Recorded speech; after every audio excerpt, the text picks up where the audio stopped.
Hello and welcome to Exercise for Everyone. This is Lesson 4, Jacks. Lesson 4, Part 5.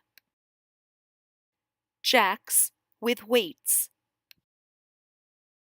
We must be very careful when adding weights to our jacks. The force on impact will increase, and we'll need to spend even more attention recruiting our core so our spine stays safe. Please be sure to keep the weights in control and gradually build up to adding weights to your jacks.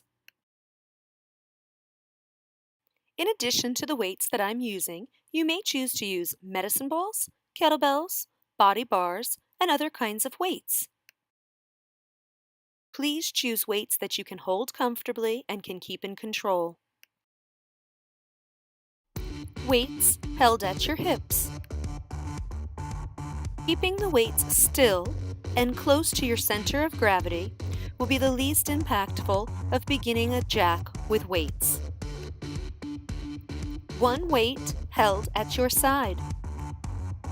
You'll be getting to work your obliques a bit more by holding one weight in one hand at your side. Weight held at your chest. This is the second easiest place to add weight to a jack. It's a little higher than your center of gravity, but stays in close to your core. Weights held at shoulders.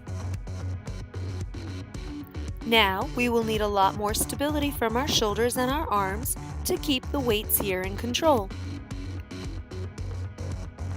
Weights held above shoulders. Again, we're taking it one step further in the difficulty and challenge by holding the weights over your shoulders. Please do not lock your elbows. Shoulder press with weights while doing your jacks. This is a much more advanced option as your arms are in motion. You must have complete control at all times. Alternating weighted shoulder press.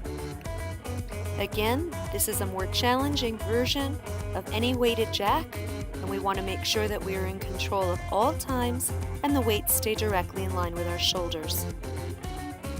Jack with weighted biceps curl. By keeping the weights down at your sides, it's going to be less challenge than anything overhead. However, make sure you keep your arms still and do not let the weights pick up momentum. Jacks with weighted hammer curl. Just like the previous jack, only we're holding the weights at a different angle. This might be a little easier for some. Jacks with alternating hammer curl. We just take the coordination up a notch here by doing an alternating curl. Overhead tricep extension, direction 1. Again, when that weight is held up above your head, it is going to possibly put stress on your back. Keep your core muscles engaged very tightly. Jack with overhead tricep extension, direction 2. Keep that weight light enough that you can maintain good control over it. Keep your abs engaged tightly so that you do not arch your lower back. Jacks with weighted side arm raises.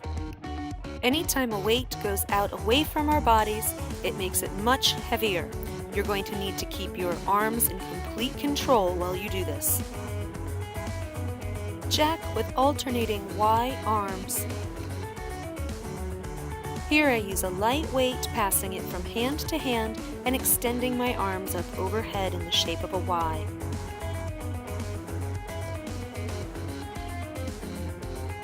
Jack with weighted alternating side arm raise. This is much like a classic jumping jack, however I have a small Pilates weighted ball that I'm just passing from side to side. Jack with weight, passing overhead from hand to hand. Again, this looks like a classic jumping jack, however I'm adding my small weighted Pilates ball to one hand and I'm passing it to the other while it's over my head. Jack with weighted ball pass behind my back in one direction. Anytime you pass a weight from hand to hand, Please make sure that the weight is a size at which you can grip that tightly and not drop it. Jack with weighted ball, passing it around your back, alternating directions.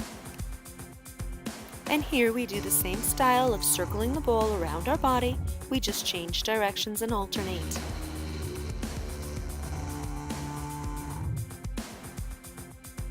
Thanks for watching!